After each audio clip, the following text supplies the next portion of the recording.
Get this started. All right, we back at it. Rails Rants Reloaded.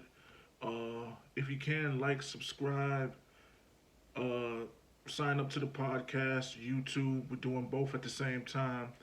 We get straight into it. What we're going to talk about today, right now, is ownership, owning platforms, and pretty much being the boss of what you're doing.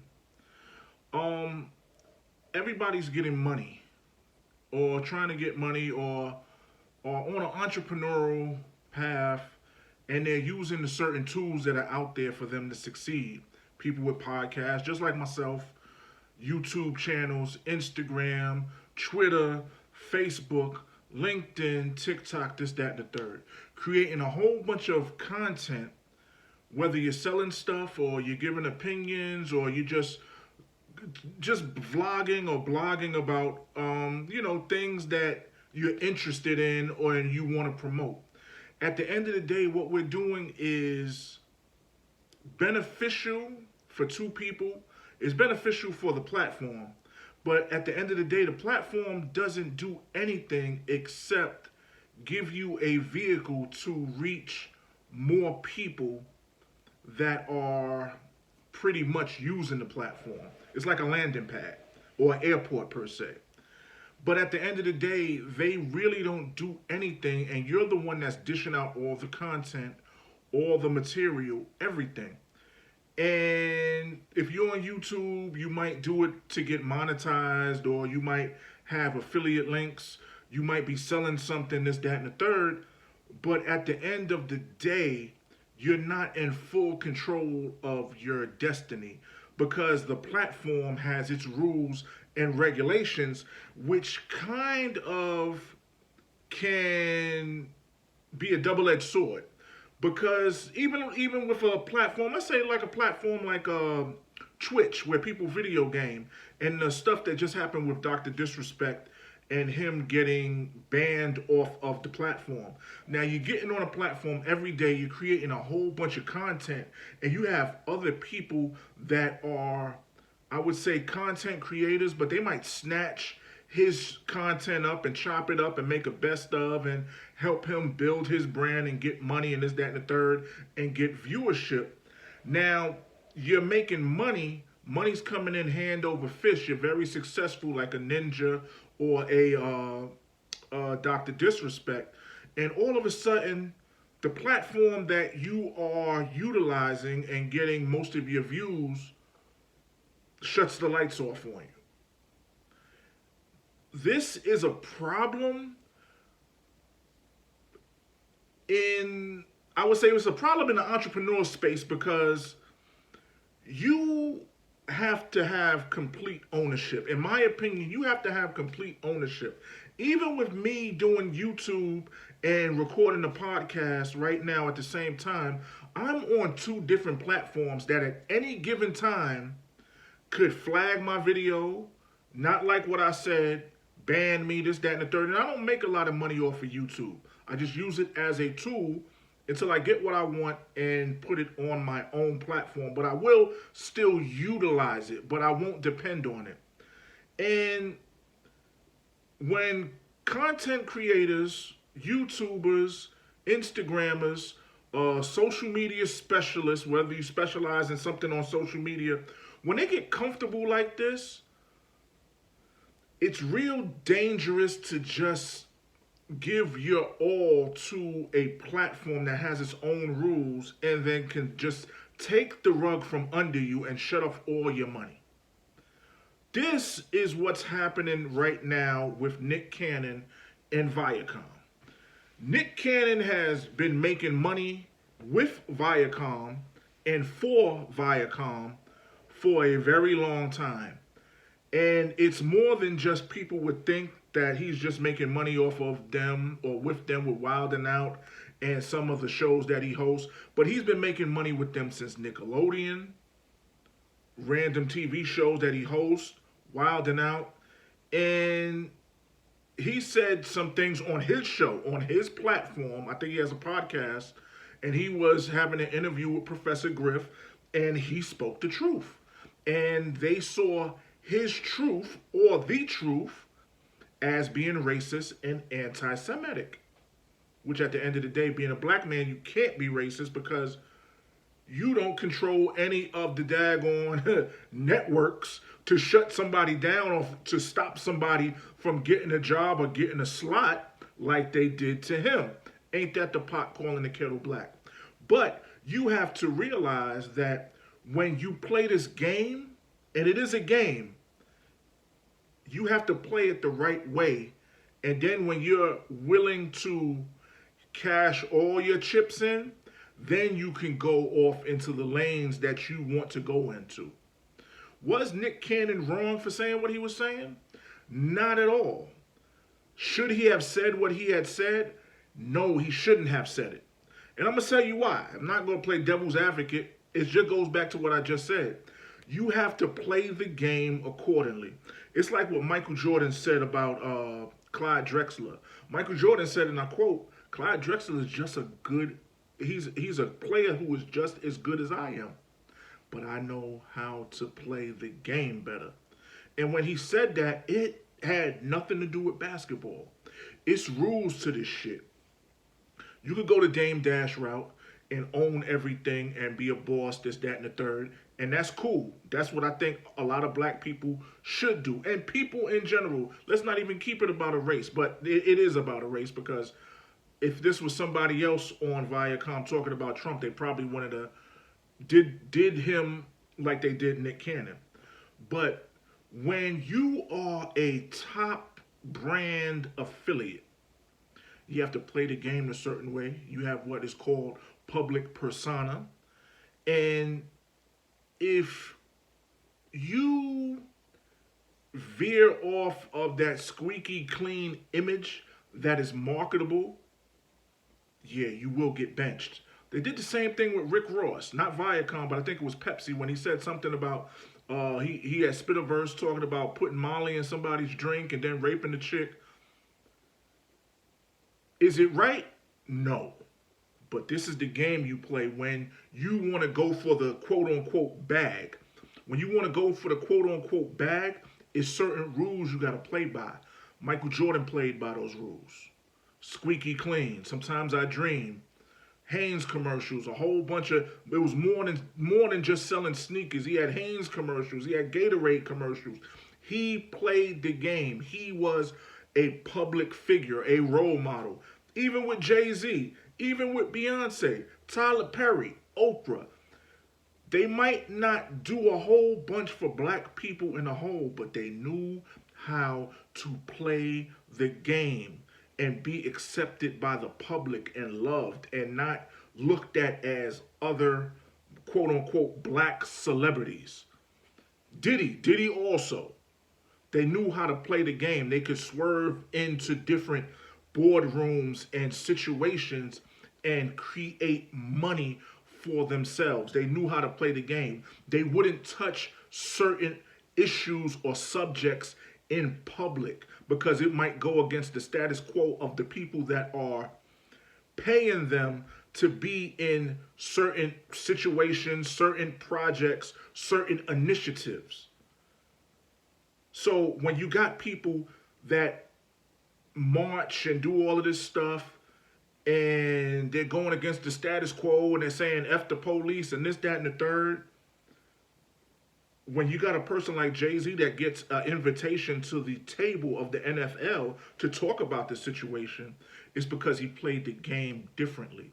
Nick Cannon was playing that game for a long time. Then he kind of got too pro-black too fast. Like, if you're going to get too pro-black, it's like I say with Jay Morrison, and the reason why, my opinion, the reason why he only targets his products and his niche as far as black upliftment and then his master classes to black people, because you can't sell that shit to white folks, Asian folks, Hispanic folks once you go super pro-black. They're not going to go for it. So you're pigeonholed to sell to one demographic. Nick Cannon started this podcast and he was having people, I wanted to say that are uh, people that are, just kind of controversial, have views, have truths that the white bourgeoisie dominant society do not want to hear. And he had the dude from Public Enemy on there. I forgot the dude's name. The one of the S1Ws, the leader of the S1Ws. And he gonna talk that pro militant shit. And they talking about, I guess, Moors and Hebrews and Israelites and being the original Jews. And Viacom was not having that shit. Because at the end of the day, Viacom is owned by Jews. And Viacom owns BET, VH1, MTV,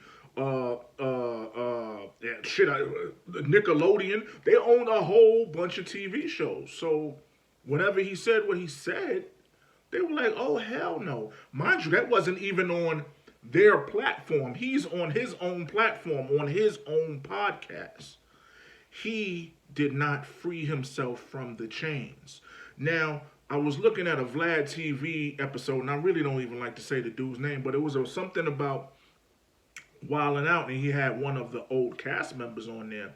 And the cast member was saying, like, yo, Viacom was, and the whole question was, why didn't he go back to a second or third season of Wilding Out, this, that, and the third? And he was like, yo, Wilding Out was the porn and was the fluff, like the fluff girl. If you know what porn is, in the porn game, they got a fluff girl, somebody that gets you hot or whatever.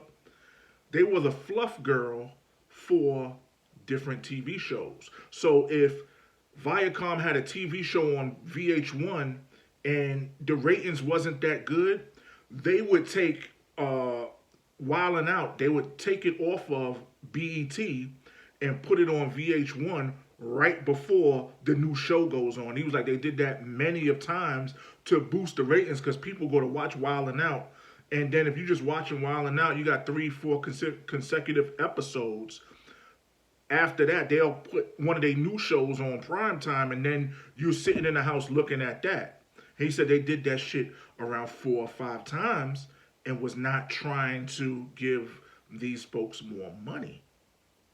It's like, okay, we are warming up every show that you have that is not hot and making it hot and bringing the viewership in. You'll take us from BET, put us on VH1. Take us from VH1, put us on MTV. If BET got a new show, you take us from VH1 and then put us back on BET, so on and so forth. So you got to realize, Nick Cannon made a lot of money for not just Viacom and not just his show Wildin' Out, but for a whole bunch of these shows on these different networks, and gave a lane for a lot of these other shows to grow and build an audience off of his leverage of that TV show. So it goes back to, as far as being an entrepreneur and especially in media, we have to start owning our own IP, intellectual properties. We have to stop putting all of our content. It's like Gary Vaynerchuk always says. He says everything except website. He says, put everything on TikTok, put everything on YouTube, make content for Instagram, YouTube, Instagram, Twitter, LinkedIn, TikTok, boom, boom, boom, boom, boom, boom, boom, boom, boom, boom, boom. But never tells you to put your content on your own webpage, your own website. Sooner or later, we're going to have to stop putting all of our content on everybody else's platform and create our own platform. Like a dude like Gary Vaynerchuk, he plays the game. He knows what to say. He knows what not to say. You'll never hear him say anything about politics or race relations. 45 black people could get killed by police right now in front of him, and he will not pick up the phone and record it, screenshot it, or make a podcast about it. But he'll tell your ass to make a whole bunch of content on Snapchat and Instagram.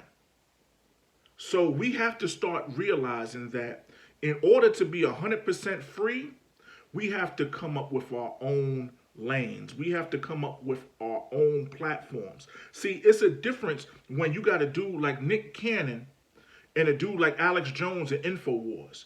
Alex Jones could have said the same exact shit that Nick Cannon said and flipped it and made it a white supremacy rant, and nothing would have happened to him. Even if something did happen to him, I think they banned him off of Facebook and Instagram and all of this other shit. Even if they did ban him, he still has his platform, which is his website, which nobody can take down. That's his. He is not dependent on YouTube. He is not dependent on YouTube and monetization. He is not dependent on Instagram, TikTok, Twitter, Facebook, any of these platforms. LinkedIn, none of them. Because he solidified his own platform and made it what it is. And I looked online, they said he makes around $20 to $50 million a year off of his own platform, website. They call it a TV network, whatever. That's what we have to start doing, making our own lanes and not, it's all right to leverage, but we can't go all in with these platforms, because once you say some shit that the status quo does not agree with, you're going to get banned, you're going to get flagged, your money's going to get cut off. You can have a good long run, because a lot of these dudes just don't flip overnight. They might do 2, 3, 5, 10 years of going constantly on YouTube videos every day, Instagram videos every day, Twitter videos every day, pics, content, blogs, vlogs. And then you start to build up traction and you start to get comfortable. Then one day you get wacky and you say, you know what? All gay marriage should be banned. And all of a sudden everybody gets in an uproar. You start getting strikes and they shut you down. And you didn't have your own platform to back you up. Rails Rants Reloaded. I want your feedback on this. At the end of the day, I'm going to stay with the mentality of we need to make our own platforms, our own websites, our own networks. Everybody's not watching TV. The TV is now the cell phone, the smartphone, the tablet. And that's where I'm making this content right now. I'm making the content on video on a cell phone, and I'm doing the podcast on my iPad. Both of these things are 100, 2,000 times smaller than the TV that I'm looking at right now. So it makes no excuse for why we shouldn't be putting these things on our own platforms, whether it's in a video form, text form, or audio form. Rails Rants Reloaded. Like, subscribe, share. I'll holler at y'all later. Peace.